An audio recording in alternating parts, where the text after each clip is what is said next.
when it comes to the Dawah Mafia, when it comes to these Wahhabis, like, I'm just shocked every day by the amount of corruption that gets exposed from these people, because my message is so easy to understand. It's so clearly coming from the Quran and Sunnah that it's shocking how much pushback, how much attacks that I have to endure for saying two simple things. It's just two very simple things that should be the most unobjectionable to any Muslim.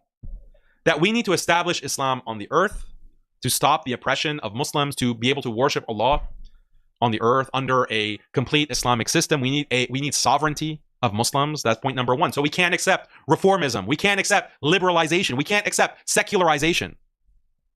We can't accept LGBT. Like, imagine how controversial that's been. Imagine how many attacks I've received for that.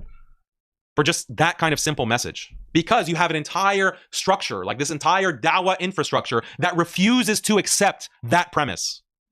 That's why they have to disqualify me, discredit me. That's the reason. And the second point is that we have to have pan-Islamic unity, pan-Islamic alliance. We need to come together as Muslims, because the need of the hour is unity for the sake of achieving the first point, establishing Islam for the Muslims, establishing sovereignty, ending oppression.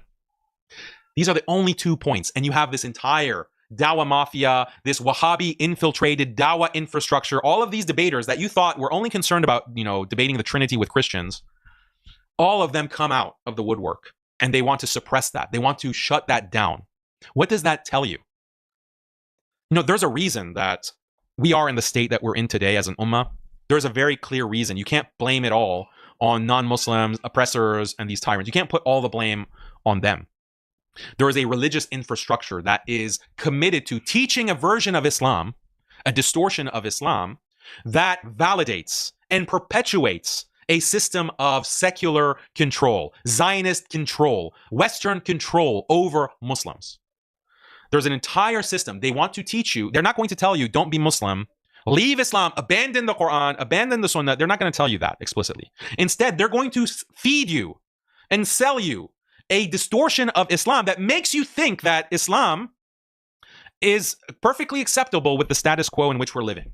As a group of isolated Muslim factions divided by nation that view religion as just like a private thing that you do in your house, and being a good Muslim means just doing your prayers and fasting in Ramadan, but the way that your family is organized, the laws of your marriage that your wives and your husbands have to abide by, how to raise your children, how to educate your children, the laws of the society in which you live, the structure of the masajid in which you attend, the organization of the Muslim population into these enclaves, these isolated nations that can't work together because that is somehow not allowed.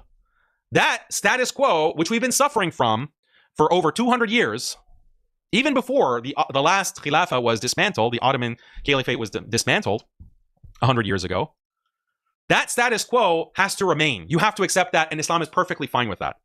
And you as a Muslim need to be perfectly fine with that. That's the Dawah infrastructure that has been imposed on you, and it's designed to prevent you from seeing the truth. It's designed so that when someone like me comes along and says, hey guys, we have to change things at a deep level. We have to fix this problem and get back to what Islam actually teaches, which is not that complicated and which is not that hard to see. It's not hard to extract from the Quran and Sunnah these two messages that I keep repeating to you. Establish Islam, unify with all Muslims together. This is very clear, and I've many times shown you all the ayat, shown you all the hadith, explained from the seerah. But I'm seen as this kind of black sheep. I'm seen and I'm portrayed as some kind of... There's not a single word and slur that they haven't used against me. There hasn't been a smear that they haven't used against me. They call me ISIS. They call me ISIS. They called me a Sufi-loving grave worshipper. They've called me a Rafidi Shi'i. They call me an agent. I'm an agent of the federal government, of the US government. No, I'm an agent of the Iranian government. No, I'm an agent of the Turkish government. There hasn't been an accusation or a slur that they haven't used against me. But why? Where is that coming from? And now, hopefully, you can see that better.